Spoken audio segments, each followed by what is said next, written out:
cada esquina um amigo, em cada rosto igualdade.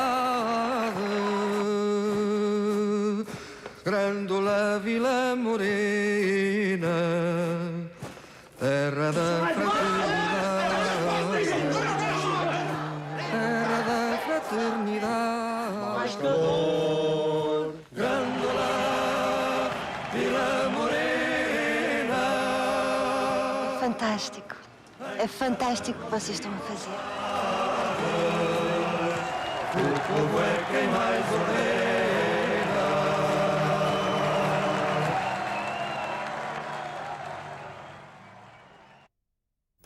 Coronel Mota Gomes, muito boa noite. O senhor foi amigo pessoal de Salgueiro Maia, desde os tempos do Colégio de Tomar e depois também na Academia Militar.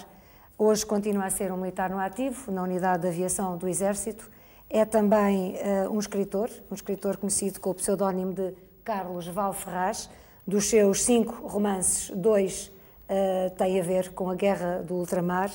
Eu gostava de lhe perguntar, foi também intérprete neste filme, tem um pequeno papel, faz de comandante da Escola Prática de Cavalaria, a escola de onde partiu a equipa, de onde partiu a coluna dirigida por Salgueiro Maia. Porquê é que resolveu aceitar o convite da Maria para ser um íntimo colaborador dela, para ser uma espécie de olhar crítico à fidelidade do guião da Maria neste filme sobre os Capitães de Abril? Não é só ser um olhar crítico, a ideia não era eu ser um olhar crítico, era colaborar nas medidas das minhas possibilidades num filme que eu acreditava que seria e será muito importante. Importante no sentido em que a história deve ficar registada na ficção. Hoje em dia, só aquilo que se vê é aquilo que existe. Às vezes aquilo que nós escrevemos as pessoas não leem, mas o que se filma fica.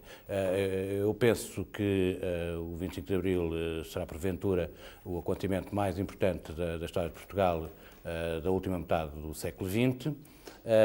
Penso que o 25 de Abril e os capitães que o fizeram, os jovens oficiais que estiveram envolvidos na guerra e depois estiveram envolvidos neste processo, representam algo de muito peculiar, não só na história de Portugal garantidamente, mas na história também da Europa e na história do mundo. Todos nós estávamos habituados a ouvir falar em ditaduras militares, em governos militares, mesmo naquelas versões mais progressistas, digamos, tipo peruano, e de maneira que este projeto era um projeto determinadamente aliciante para a minha geração, digamos, é fazer o retrato de nós próprios. A Maria de Medeiros, que eu conheço há muitos anos, tinha uma energia e tem uma capacidade que é quase como nós, quando olhamos para um gato, sabemos que é um gato e que salta e que faz, e caça ratos. E, portanto, eu tinha a certeza que a Maria ia fazer algo de verdadeiramente magnífico, como penso que este filme, efetivamente, é como obra de arte. E daí tudo aquilo que eu pudesse ajudar e colaborar eu faria e fiz. O lado mais conservador da instituição militar não se sentiu ligeiramente constrangido com o facto de ser uma mulher a dirigir isto tudo? Eu não tenho eu tenho uma ideia que os militares, mesmo quando são conservadores, têm uma grande confiança nas mulheres e, pelo menos, têm uma grande atração por elas. Isto é... Os militares e não só, espera-se. Se quiser o lado mais conservador dos homens. Mas há uma ideia que, ao lado os militares têm há histórias de mulheres em situações muito críticas, em ações militares, mesmo nesta guerra colonial, e isso penso que não é muito inibidor. Aliás, eu penso que uma mulher que facilita e abre mais portas do que aquelas que, porventura, um homem e até mesmo um realizador muito conhecido o fizesse. Penso que a Maria, este aspecto frágil, que é um aspecto perfeitamente enganador, e ela faz este sorriso e, portanto, as pessoas ficam completamente desarmadas, e isto numa instituição masculina como a instituição militar funciona. Mas penso que a Maria de Medeiros funciona para ela própria. O Sr. Coronel esteve muito envolvido no movimento dos capitães desde o princípio, na Guiné, nomeadamente, mas no dia do 25 de Abril não estava cá. estava ainda no teatro de guerra. Como é que lhe pareceu, no ponto de vista final, esta mistura sábia, do meu ponto de vista, extremamente sábia, que a Maria conseguiu fazer entre a fidelidade àquilo que se passou, aos acontecimentos, e a ficção, que é, porventura, um motor importante para o sucesso comercial também do filme? A ideia que eu tenho, até como escritor, é que é sempre muito difícil conjugar uma base de realidade, uma base histórica, com um desenvolvimento ficcional. Isso é muito difícil de fazer já em romance, e em cinema é bem mais difícil. É muito raro essa conjugação sair bem, porque o que sai normalmente são aquele tipo de bolos em que há uma massa por baixo e há uma gelatina por cima e nada disso se liga. Eu penso que este filme não é assim, há uma conjugação e uma articulação muito bem feita, e há uma cena que eu me permito só referir, e que me parece das cenas em cinema que funciona melhor, que é a cena do Salgueiro Maia, toda a cena que se passa aqui no Largo do Carmo, que é uma cena que a mim, como militar e como pessoa que combateu e que foi condecorado na guerra e essas coisas todas, me parece um ato da maior heroicidade, isto é, a gestão do tempo que aqui se faz, a tensão que existe entre as forças que estão e que sabem que podem destruir todo este edifício onde nós nos encontramos com aqueles blindados, com aquela população. A reação que depois uma ação dessas motiva, isto é, o desencadear do conflito, que o Maia faz, na realidade, de uma forma fabulosa. É por isso que ele é, além de ser um herói, digamos, na política, na ideologia, isto é, transformou um regime, ele é um herói militar de enormíssimo nível. Já voltaremos ao personagem, àquilo que aconteceu mais tarde a Salgueiro Maia, mas justamente essa adaptação à história, eu gostava agora de ter o olhar de um historiador. Boa noite, Sr. Medeiros Ferreira. O senhor é professor universitário e, entre outras coisas, é coautor de um volume da história de Portugal que justamente se debruça sobre o 25 de Abril. Eu gostava de perguntar como é que viu esta adaptação da Maria de Medeiros da realidade que estuda à ficção. Bem, eu acho que foi muito bem conseguido essa complementaridade entre a realidade e a ficção. Eu creio que a Maria de Medeiros emprestou a tudo isto o lado estético e, de certa maneira, um lado ético. Eu digo o lado estético, porque o lado estético é o mais evidente. O lado ético está subjacente, não é? Durante todo o filme. É um filme, de certa maneira, que tenta prestar homenagem a uma série de virtudes.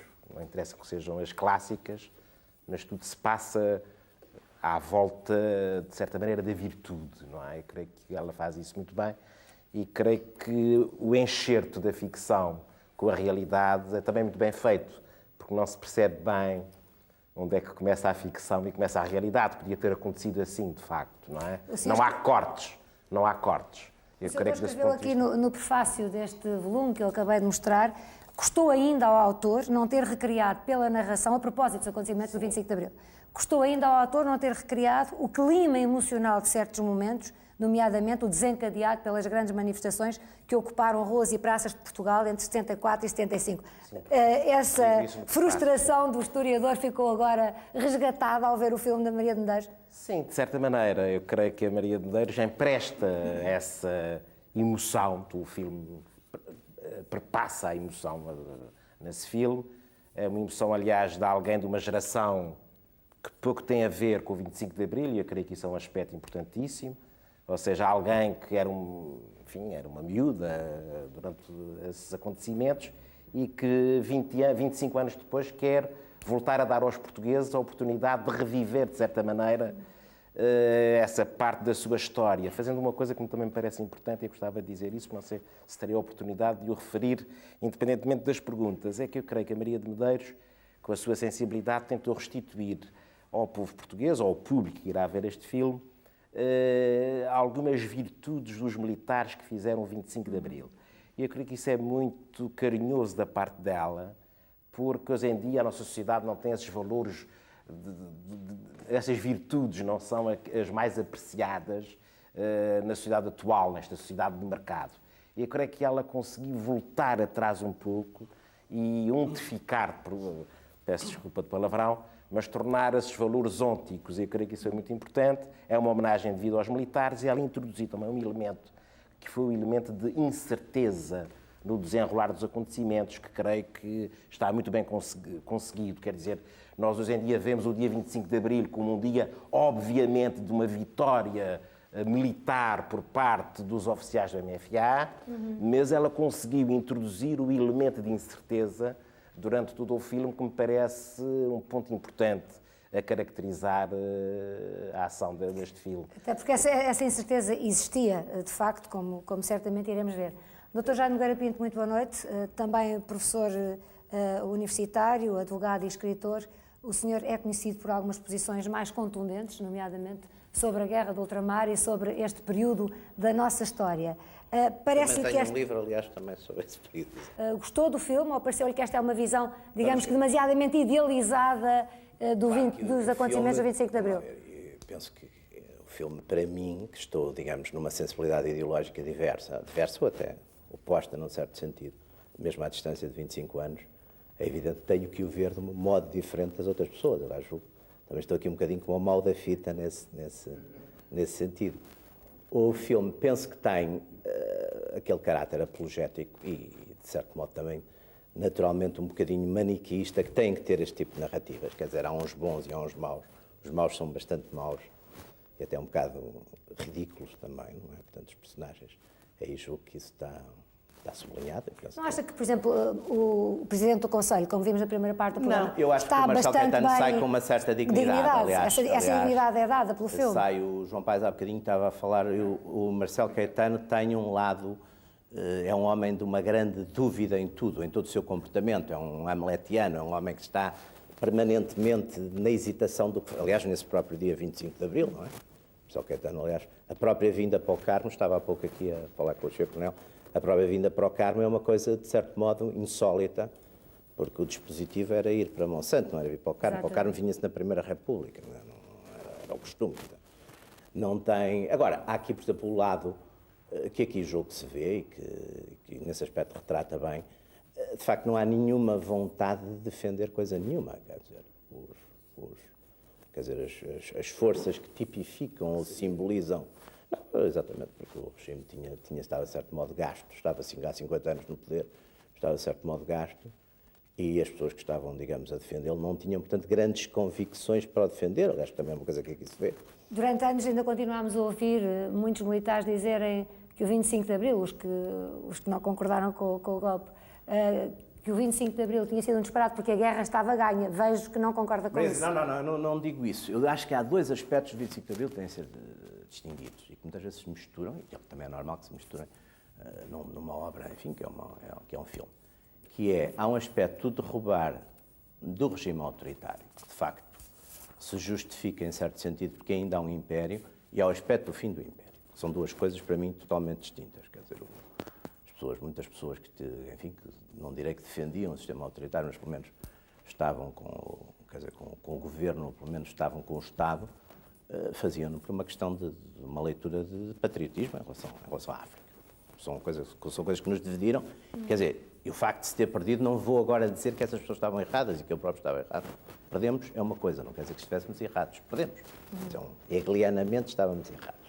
Olha, há um personagem de ficção que a Maria introduz no filme, que é o Major Gervásio, representado pelo Joaquim de Almeida, um dos personagens certamente mais atraentes do filme, ou que torna o filme mais atraente, em que ele, por exemplo, diz, é um personagem muito dúbio, ambíguo ao longo de todo o filme, é a pessoa a quem o general Spínola depois acaba por entregar o comando das forças aqui no quartel do Carmo, fazendo substituir o Maia, que era apenas capitão, e, portanto, não tinha patente para tomar conta das forças aqui. Esse personagem, Joaquim de Almeida, diz a certa altura, no momento do confronto no Carmo, para o Maia com alguma perplexidade: vocês não são comunistas, estão contra os fascistas, estão tramados. Joaquim, o que é que foi desempenhar esse personagem no fio da navalha, sempre entre o aderir e o não aderir, esse cínico, esse cético, que no fim se entrega e que tem uma relação de uma enorme ambiguidade, até do ponto de vista sexual, com o Salgueiro Maia. Bem, exatamente. Ponto, o ponto de vista sexual, não. Não, mas é exatamente isso. O que é que foi fazer o personagem é uma coisa. O que é que a Maria me tentou explicar sobre o personagem é outra. Eu, como conheço a Maria há muitos anos, e a Maria escreveu o personagem a pensar em mim, e eu, sinceramente, disse-lhe, mas a pensar em mim porquê? Mas, enfim, com todas estas Porque apesar do que eu ambiguidades... disse, o personagem lhe assenta como uma luva, de facto, não é? Disse, Apesar de alguns aspectos, enfim, mas que já não lhe ficam eu tão... percebi perfeitamente, bem. porque a Maria eu conheço a Maria quando a Maria tinha 9 anos, eu tinha 18 anos. E vivia na Áustria, então, Vivia com o na pai, Áustria. Depois e o do Joaquim 25 passou de lá uma Abril, temporada. Eu, 25 de Abril, estava aqui, eu passei o 25 de Abril aqui, depois fui-me embora porque o Conservatório Nacional fechou, não havia nada para estudar. Fui dar uma volta, acabei na Áustria, passei 6 meses em casa do António Vitorino Almeida. Não, mas o personagem do Gervásio, o que era difícil era encontrar, porque a minha discussão com a Maria é entre, eu acho que há, no personagem do Gervásio, há uma ambiguidade sexual. É evidente que ela existe, e ela existe como existe, por exemplo, para dar um exemplo, nós vimos o filme American Beauty, agora há pouco tempo, ganhou os Oscars, e que tem a grande ambiguidade homossexual do pai do rapaz. Que é justamente militar. Que é militar e que depois ele mesmo se confronta com a própria sua homossexualidade. Portanto, essa para mim não era o grande problema. O grande problema é saber até que ponto é que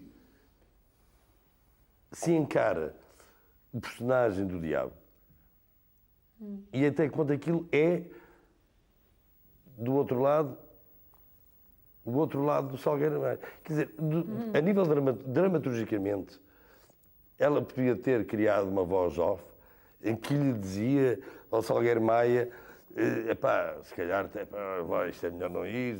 Tem cuidado, não, isto pode ela não criou um correr bem. personagem que é fictício, que está ali sempre ao lado dele e está a contrariá-lo.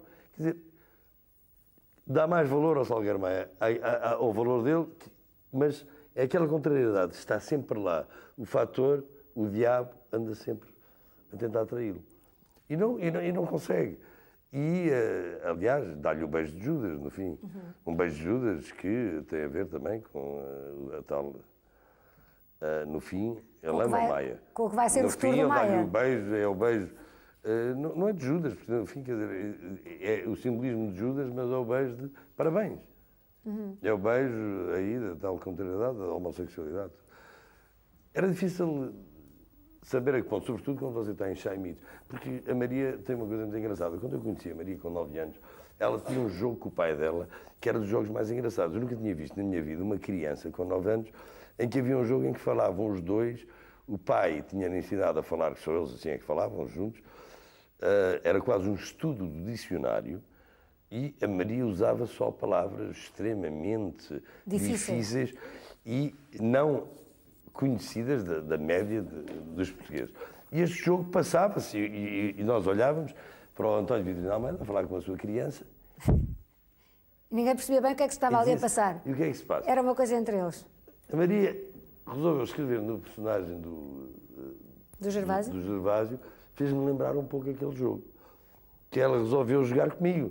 Que eu lembro que a Maria dizia assim, epá, Joaquim, eu lembro quando eu te conheci eras tão grande, e agora já não és tão grande, quer dizer, porque ela tinha 9 anos, eu era altíssimo, não é, naquela altura, e agora já não és tão grande.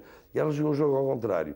Então, para um personagem que está a falar em cima de chaimites e bulas atrás, aquilo tem um rumor que, não sei, os militares que aqui estão sabem o que é, quase mal se pode ouvir a pessoa que está ao lado, e ela escolheu as palavras mais difíceis que a língua portuguesa tem para eu retratar em cima de Machamite. Que é isso que faz o personagem, na realidade. Como é que aquele gajo tem aquela desplicência de em cima de Machamite dizer pá, mas tu não vês. Com os óculos de aviador e tal, com aquele ar. Não, é que isso agora... Não, exatamente. Epá, eu vim aqui porque comecei a ver que vocês são os provincianos. Exatamente. Eram capazes de se perderem nas Em ruas à Lisboa. procura da Revolução, a andar a procurar e parar nos sinais proibidos. Epá, venham atrás de mim que eu vou aí. Doutor Medeiros Ferreira, ia-se referir a este personagem, ao Gervásio? Eu creio que o personagem está muito bem retratado pelo próprio ator, mas também penso que tem outra função, que foi de politizar o discurso, não é? Seria muito difícil não politizar o discurso. E eu creio que isso é muito bem feito pelo personagem, que consegue transmitir, o ator consegue transmitir essa ambivalência. Dá também uma espécie de retrato de um outro protótipo social entre os oficiais das Forças Armadas, dado que os operacionais parecem todos muito ligados a um problema da ascensão social, enquanto o personagem do Major Gervásio parece exatamente como o urbano, não é? Que conhece Lisboa, entre outras coisas, e não através do mapa do turismo, que está a servir de guia à coluna do Salgueiro Maia, além de ter um discurso político erudito, obviamente tendo em conta talvez esta questão do apuramento da língua portuguesa, que também dá, obviamente, para estes conceitos mais elaborados. É um cínico que antevê o futuro da própria Revolução. Creio que também é esse o papel que a Maria de Medeiros quis que ele desempenhasse. Ele faz isso muito bem. Gostava de dizer isso. Acho que as pessoas percebem ao mesmo tempo o lado diabólico, mas bastante realista e terreno, e aceitam-no como isso, não é? Eu confesso que a ambiguidade sexual só agora é que me dei conta dela. Eu queria fazer um ponto. Como eu estava, enfim, a falar sobre tantas coisas. Isto é um ponto muito importante que eu acho que é o ponto de Maria. E eu acho que quem viu o filme, e já várias pessoas me fizeram comentários, e me perguntaram: há tanta verdade naquilo que o Gervásio diz em relação ao futuro. Ele diz, no meio onde todas as pessoas estão a aplaudir e a querer, e dizem: mas tu já viste que agora eles tomam o poder, vão para lá, começam a falar daquilo que não sabem, começam a sentir-se bem, e depois está a tua revolução. Se tu passas para a escuridão do tempo, há uma frase qualquer... Não, quer dizer, eu não posso falar a palavra... Não, eu porque sei, a palavra mas não se pode falar. Esta é uma outra. Está lixada a tua revolução. Se pode. Não, eram os pipos. Essa não é uma das palavras difíceis. Não, mas é exatamente... Quer dizer, de certa maneira é eu prever aquilo que... Exatamente. O facto, por exemplo, daquele major ser um major, o que já é um elemento de contradição ali, porque é mais graduado do que o Maia. Por exemplo, o facto do personagem nunca andar com a boina. Isto é, os militares andam sempre com alguma coisa na cabeça. Mais que não seja para não lhe saírem muitas ideias. Mas no caso... Não, mas no caso é um personagem que... E nunca anda armado. Nunca anda armado, anda numa ambiguidade, anda de sapatos. É um meio civil e ele funciona, penso na boa tradição do teatro grego e na boa tradição, por exemplo, também das narrativas judaicas. Há sempre uma figura, não é bem um anjo da guarda, mas há sempre algo que nos vai soprando, vai contando o que vai acontecer a seguir. Eu penso que é uma personagem fabulosa, que só uma mulher é que conseguia arranjar, quer dizer, uma inimiga amiga, é que conseguia pôr uma pessoa naquelas funções. Tiago, boa noite. O Tiago tem 18 anos, está a frequentar o ano zero no ISPA, com a esperança de vir a estudar ciência política. Também faz teatro em Setúbal, onde vive, e confessa-se a partidário, mas não a político. Eu estava a ouvir estas pessoas e a pensar que o olhar do Tiago sobre o 25 de Abril é um olhar muito influenciado pelos seus pais, que viveram diretamente a reforma agrária, viveram a Revolução com a paixão dos seus 20 e tal anos, não é? E depois foram para o Alentejo participar diretamente na reforma agrária. Claro que a sua visão tem que ser, naturalmente, muito influenciada por isso, mas continua a ver o 25 de Abril com esse idealismo que os olhos dos seus pais lhe transmitiram? E reconheço que toda a minha visão romântica do 25 de Abril é devido às influências dos meus pais, às histórias dos movimentos civis e das tomadas de consciência por parte do povo de que afinal podiam participar e de que podiam fazer parte de todo o processo político de Portugal, e isso a mim teve um grande efeito, quer dizer, até naquilo que eu sou hoje e naquilo que eu penso hoje, é aquela visão bonita e civil e popular do 25 de Abril, que que as pessoas descem à rua e ganham de alguma forma algum poder. Mas na sua geração, já muito poucas pessoas se interessam pelo 25 de Abril. A maior parte das pessoas pouco sabem dos nomes dos capitães que fizeram o 25 de Abril. Infelizmente. Não é? Infelizmente Essa é a sua experiência? É um bocado. E nota-se bastante, e é com grande infelicidade minha, que há talvez um retrocesso naquele processo da tomada de consciência. Agora as pessoas ficam-se muito por... ok, a minha participação na vida política é pôr o voto e fica-se por aí. Já não há... Idealismo? Exato, já não há idealismo mesmo. Mas já perdeu-se o idealismo? Infelizmente perdeu-se muito o idealismo. E, para grande pena minha, é das coisas mais bonitas que eu vejo no 25 de Abril. Todos aqueles ideais para mim são muito marcantes. Temos aqui vários professores, como eu já disse, Dr. Modesto Ferreira, Jaime Nogueira Pinto, também o Mário Betancourt Rezendes, jornalista, diretor do Diário de Notícias e também professor, mas eu primeiro ainda queria introduzir o Manuel, que tem 13 anos e que já há um ano e tal fez uma redação sobre o 25 de Abril, em que ele imaginava que fazia anos a 25 de Abril, o que não é bem o caso, há uns dias de diferença, não é? Mas, e dizia, é um diálogo entre o Manuel e um amigo, que nesse dia ele vai dizer, e é para ele uma extraordinária prenda de anos, que se está a passar uma revolução, e então o amigo entrou na casa do Manuel e disse-lhe: a minha mãe é padeira, como tu sabes, e cerca da meia-noite ouviu aquela canção do Zeca Afonso, Grândola Vila Morena, e pensou: que estranho, porque será que está a dar esta música se ela é de um cantor censurado?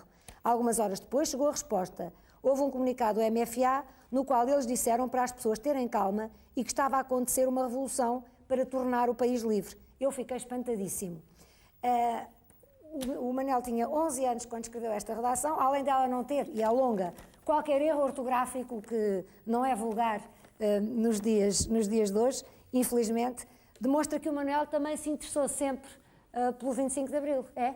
É verdade, eu gosto do 25 de Abril, acho um tema interessante, apesar de não o ter vivido, ainda não era nascido, ainda faltavam muitos anos para eu nascer, mas ouço as vivências de quem o viveu, ouço contar, às vezes até perguntei: onde é que estavas naquela altura, quando foi o quartel do Carmo, não te deixaram sair de casa, como é que foi, como é que não foi? Depois, também, e porquê é que isso te interessa? Porquê é que isso te interessa? O que é que percebes que isso te diz respeito? Gosto do tema, gosto das manifestações, até como houve agora aquelas manifestações todas por Timor, com muita força, então o 25 de Abril deve ter sido muito, muito pior do que isso. Então foi com muita força, o povo uniu-se para acabar com a ditadura, deve ter sido muito interessante. Oh, Manuel, gostaste do filme? Eu vi o filme, vi a estreia, gostei, achei um filme bastante interessante, que como aqui já disseram, para não estar outra vez a repetir, mistura bem a ficção com a realidade, quase nem se consegue perceber o que é ficção, o que é realidade. Gostei muito do filme, achei que as personagens estavam interessantes, a história que contava, com muito realismo e tudo. Já tinhas a noção que o Salgueiro Maia tinha uma importância tão grande no 25 de Abril, ou foi o filme que te transmitiu essa ideia? Foi um bocadinho destas coisas, porque já sabia que ele tinha uma certa importância, mas também com o filme fiquei a perceber que ele tinha muita importância. Foste tu que me emprestaste esta banda desenhada. Exatamente. Do Salgueiro Maia, O Rosto da Liberdade. Portanto, os teus pais tiveram sempre a preocupação de te explicar quem é que tinha feito a Revolução, o 25 de Abril. Exatamente, esse livro também conta a história de um, salvo erro, também já não me lembro, já li isso há algum tempo, que era de um avô que tinha participado na tropa, de Salgueiro Maia, e estava a contar ao neto como é que tinha sido e o que é que eles tinham feito, e depois tinham ido libertar os presos, e tinham ido ao Carmo e ao Terreiro do Paço, e assim, isso tudo. Muito obrigado. Mário Betancourt Rezendes, como eu dizia há pouco, o Mário também é professor, viu o filme, se não totalmente, em parte, e este aspecto do professor era só para lhe perguntar se, do seu contacto com os jovens, é verdade ou não aquilo que se diz, que os jovens se interessam muito pouco pelo 25 de Abril. É claro que a minha amostragem não é representativa, é uma amostragem em que as pessoas, estes jovens foram escolhidos porque se interessam pelo 25 de Abril, mas Qual é que é a realidade? Eu queria dizer, em primeiro lugar, que estou em desvantagem, desde logo porque não tenho nenhum livro sobre o 25 de Abril, ao contrário aqui de alguns dos nossos presentes neste debate. Por outro lado, infelizmente, não consegui ainda ver o filme todo. Vi uma parte, eu já vou aos jovens, mas gostava de dizer alguma coisa sobre o filme. Mas vi sobre o filme o suficiente para perceber alguma coisa que para mim é importante. É que vai ser impossível para a generalidade das pessoas que no dia 25 de Abril tinham um mínimo de consciência do que estava a passar, vai ser impossível, dizia eu, não terem uma relação afetiva com o filme. A relação afetiva que funciona, no meu caso, sim, num sentido de afetividade, de uma corrente afetiva que passa, e é um filme que emociona as pessoas, percebia-se claramente. É um filme empenhado, não é um filme que pretende ser uma análise histórica ou um documentário, é um filme que acho que é um filme empenhado. Eu acho que a realizadora toma claramente, diz onde é que está relativamente àquele acontecimento da história. Eu acho isso importante. E acho que cumpre a sua missão, como prova a opinião que o Dr. Jaime Nogueira Pinto tem sobre o filme. Acho que nessa medida isso comprova que o filme cumpre essa missão e desse ponto de vista, portanto, acho que vai ser, além do mais, acho que é importante dizer, e acho que ainda não foi dito, eu não sou crítico de cinema, não sou especialista de cinema, sou um mero espectador, mas acho que o filme tem todos os condimentos para ser um sucesso de bilheteira. Ou seja, para levar os portugueses a irem ao cinema e vê-lo num número muito significativo. Porque tem um ritmo de narrativa muito bom, um nível de... Eu vi, quando sair daqui, vou para casa rapidamente ver o resto do filme. Fiquei com imensa pena de não ter tido tempo de o ver todo até este começar. Bom, isto sobre o filme. Os estudantes. Sobre os jovens e sobre os estudantes, enfim, eu sou professor apenas, sou responsável por uma cadeira semestral, portanto é só uma parte do ano que sou professor. A sensação que tenho não é tanto a relação dos jovens com o 25 de Abril. A sensação que tenho é que os jovens, hoje em dia, têm um menor interesse pela vida política em geral. E o interesse ou desinteresse pelo 25 de Abril decorre um pouco disso, não é? Porque, de facto, os protagonistas políticos têm perdido alguma notoriedade e a sua imagem não é a mais favorável. O Estado perdeu poder na nossa vida hoje em dia. Eu acho que os cidadãos têm às vezes a noção que o negócio de um grande empresário, por exemplo, pode ter mais influência na vida deles do que propriamente uma decisão de um governo democrático, não é? E, portanto, isso, de facto, afasta as pessoas do interesse pela vida política e do interesse pelo 25 de Abril. O filme pode ser uma boa oportunidade para, digamos, balancear um pouco mais estas coisas. Noção, porventura, certa.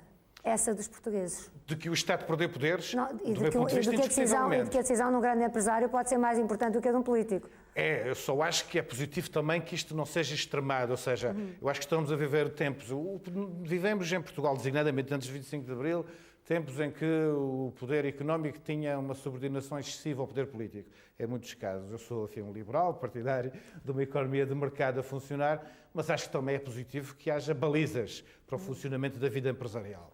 E, portanto, espero que estas coisas sejam equilibradas num ponto razoável. Dr. Jaime Nogueira Pinto? Não, só duas coisas. Uma é que eu acho que, de facto, hoje em dia o poder económico, não é só aqui, tornou-se um poder de tal modo absoluto que é preciso exatamente o poder político voltar a ter algum poder e pôr-lhe alguns limites. Quer dizer, não sei quem é que vai fazer isso, mas é fundamental. Temos o Dr. Jaime Nogueira Pinto menos liberal que o Mário Betancourt Rezende? Nunca fui liberal. Não é liberal? Nunca fui liberal em economia. Nem sequer em política, muito menos, mas em economia também nunca fui um liberal em economia. Acho que a economia tem outras funções que ser puramente este. E acho, sobretudo, que hoje a economia é uma coisa demasiado importante para ser entregue não só, em primeiro lugar, aos economistas e mesmo aos empresários só. Porque a economia adquiriu um poder tal, não é? A economia adquiriu um poder tal, através, até por força da própria globalização. E não havendo já o limite, hoje em dia, do Estado não ter nenhum poder, praticamente, quase nenhum Estado tem poder. O que é também curioso, 25 anos depois, aqui, não é? Segundo ponto, sobre esta questão dos jovens se interessarem pela política, eu acho que está ligado a uma questão que, aliás, o Dr. Medeiros Ferreira tem a sensibilidade também a isso, a dele talvez um pouco diferente da minha, é que exatamente a democracia, de certo modo, também, a estabilidade democrática mata muito o trágico da política, quer dizer, porque é que o trágico da política de que se fazem os romances e os filmes está muito ligado a toda uma certa instabilidade, ou à luta contra aquilo que a gente considera a repressão, está ligado aos impérios, está ligado... Há um lado trágico da política que normalmente os Estados democráticos, estabilizados, as sociedades de consumo matam. E foi E, por portanto, isso é natural que os jovens também não tenham. Exatamente. A questão de Timor trouxe os jovens para a rua... Portanto, por procuração, nós voltamos a ter causas, sei lá, pode ser Timor, pode ser causas de outros. E é por isso também que os romances hoje são muito mais históricos do que a atualidade. Mas é o custo da estabilidade, se quiser. Repare que eu saí de casa aos 16 anos, que era revolucionário e queria fazer alguma coisa contra Regime? um regime, porque eu lembro do meu pai abrir champanhe quando foi quando foi da Revolução de 25 de Abril às 8 da manhã. Falamos de Timor, em que os jovens, é evidente que a Europa, de certa maneira, segurou um certo conforto nos jovens. É uma coisa aborrecida. É confortável, como mas se é diz em aborrecida, linguagem exatamente. vulgar, os putos já nem querem sair de casa. Estão muito confortáveis em casa. Agora, quer dizer, eu saí aos 16 anos, agora gosto de não estar em casa até aos 24 anos, que tem roupa e coisa babada. Não, evidentemente, mas você verá e vê os movimentos em África, que é onde a juventude tem uma grande força. Mas ninguém normalmente também aí gosta muito de viver aí. Também é o problema, depois, quer dizer, aos dois lados quer dizer, a estabilidade política e social e o estado de bem-estar, etc., estão ligados também a uma certa morte da política romântica, da política como aventura, da política como risco, mas isso é inevitável. Eu achei piada. Convém, apesar de tudo, sublinhar, eu estou de acordo, obviamente, que nestes períodos de tranquilidade não há dramatismo suficiente para que a natureza humana se revele em muitos aspectos e que faz, obviamente, as delícias quer de um escritor, quer de uma cineasta, mas eu creio que os povos também, se devem aos povos também momentos de tranquilidade, como esse que estamos agora a viver, tranquilidade, aliás, bastante aprofundada por uma liberdade bastante ampla, não é assim? Eu creio que Portugal vive um momento de liberdades públicas extremamente rara na sua história. Eu creio que os portugueses não têm consciência que essas liberdades públicas talvez nunca tenham sido tão grandes e tão participadas como durante estes anos. Estas liberdades não são irreversíveis. Creio que é um erro considerar-se que o regime democrático está adquirido. Acho que é dos maiores erros em que os portugueses neste momento poderiam elaborar. O filme de Maria de Medeiros nesse aspecto creio que é muito importante porque nos faz recordar que houve um período em que não havia liberdade. E eu estou convencido que a história não é irreversível, ou seja, que há fenómenos de atrofiamento da liberdade que podem regressar. E podem regressar, como aqui foi dito, aliás, quer pelo Jaime Nogueira Pinto, quer pelo Mário Betancourt Rezendes, por motivos contraditórios, como toda a história é, um excesso de liberalismo económico, um excesso de liberdades que fazem com que a crítica seja volátil e transformadora, mas sem peso real. Ou seja, a apatia... portanto, eu creio que há perigos reais para a democracia. A apatia política é extremamente perigosa. O facto de se considerar adquirido um regime de liberdades pode ser extremamente perigoso para um povo. Eu gostava de pôr uma questão... As liberdades conquistam-se todos os dias e aí o filme, desculpe lá, porque a gente não sabe bem se voltar a falar ou não num programa desses. Aí o filme é muito eficaz. Que me encantou no filme da Maria de Medeiros, eu gostava de dizer isso, foi a força dos carros de combate, do ponto de vista da beleza estética dos carros de combate. Há uma cena... Mesmo quando param no sinal vermelho. Sim, o sinal vermelho acho que foi uma vénia à ópera vienense, bufone, digamos, essa tradição. Atenção que o sinal vermelho existe no próprio relato do Salgueiro Maia. Sim, o sinal vermelho existe. Maneira, obviamente não me parece que seja... Quer dizer, introduzir muito bem um momento que, aliás, caracterizou toda a Revolução, que é o respeito pela lei. Exato. A Revolução tentou sempre espaldar-se na lei, que é um ponto muito importante. Todas as leis revolucionárias foram leis, não sei se me faço entender. E, portanto, Portugal é um país dos juristas, Portugal é um país dos juristas e, portanto, houve uma grande produção Muda-se a lei em cima e depois passa a ser... Mas o que eu queria dizer muito rapidamente é que, de certa maneira, Maria de Medeiros presta uma homenagem àquilo que hoje em dia já ninguém fala, mas que foram as chaimites. Eu creio que é muito bonito ver isso, porque eu creio que está muito bem dado, do ponto de vista... Lembro-me da cena em que os carros, a coluna, sobe a Vítor Cordon, é uma cena muito bonita do filme, ao mesmo tempo que porque nós sabemos que aqueles carros de combate vão abrir o caminho à liberdade, mas nós também temos que ter a noção de que a força por si só pode levar à ditadura. Não é? Mas há um aspecto... A seguir logo, há uma descida das mulheres que vêm elas próprias a gritar primeiro a liberdade e depois a liberdade sexual e depois Maria os homens para a Serrazinha. cozinha. E aquilo que o professor falou, que é por um lado a força a subir e depois as mulheres a descer, são conjugações interessantíssimas. Aliás, eu fico com imensa pena que não se tenha visto no making of a expressão da Maria, porque eu dizia, Maria, mas o que é isto? Os homens para a cozinha, mas alguém gritou. Não, é lindíssimo. E a Maria ria-se e punha aquela gente toda, os homens para a cozinha. É porque eu não sei cozinhar. E o sentido de satisfação dela. Resolvi-lhe um problema. Sim. Resolvi-lhe um problema prático. Mário, uma última pergunta antes de fazermos mais um intervalo. A revolução também foi feita, e pelo Salgueiro Maia, por exemplo, nesta compilação das histórias da Guerra e do Ultramar e do 25 de Abril, o Capitão de Abril, um livro de sua autoria, lembra isso, e o filme lembra isso. A revolução também foi feita para que nós, na comunicação social, tivéssemos liberdade, para que deixasse de haver censura naquela cena no Terreiro do Paço, em que um fotógrafo pede licença para fotografar, ele diz, nós também estamos a fazer isto para vocês poderem trabalhar.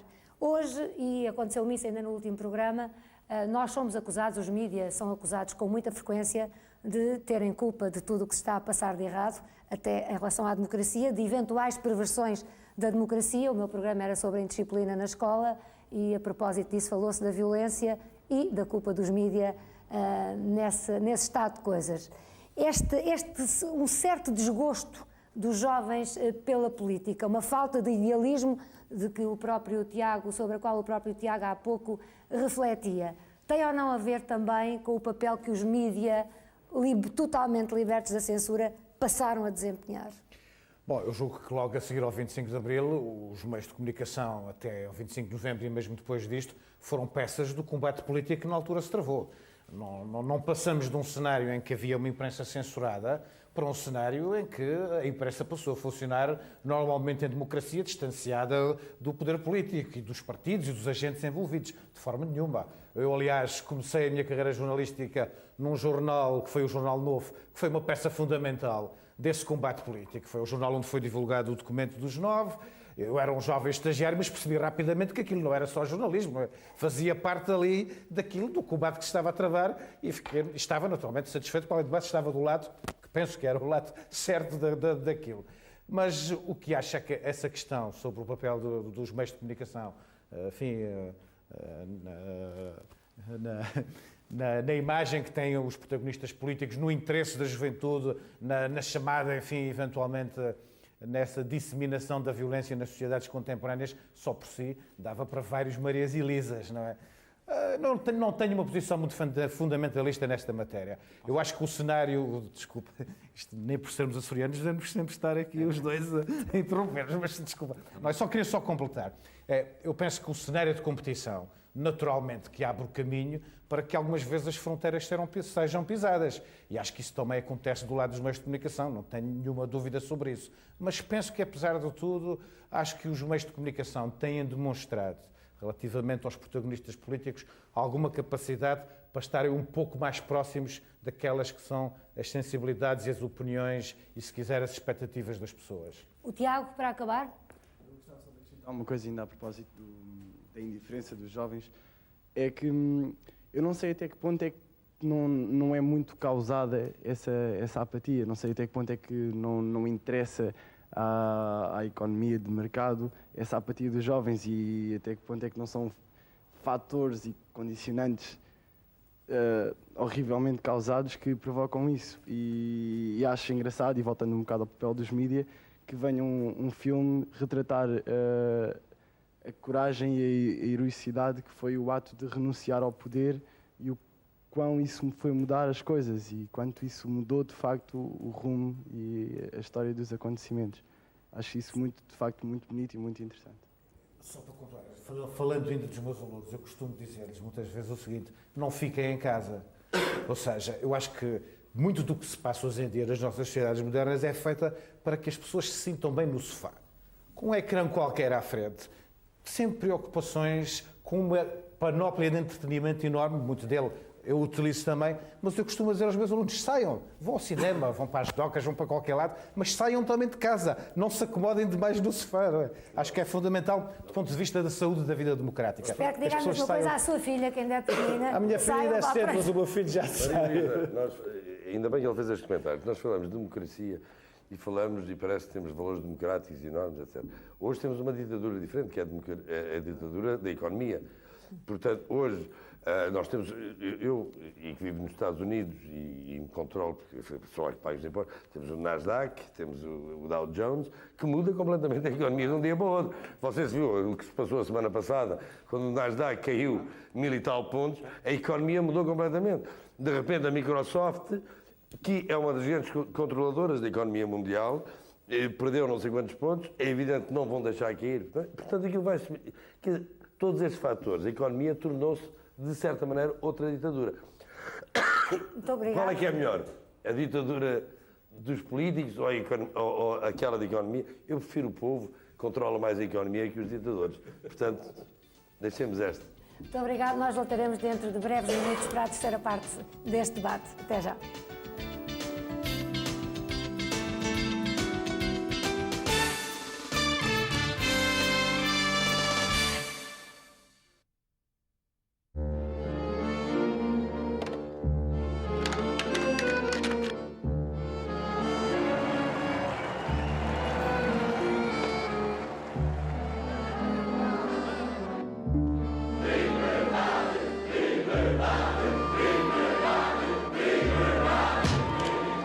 Mas agora sei que há momentos em que a única solução é desobedecer.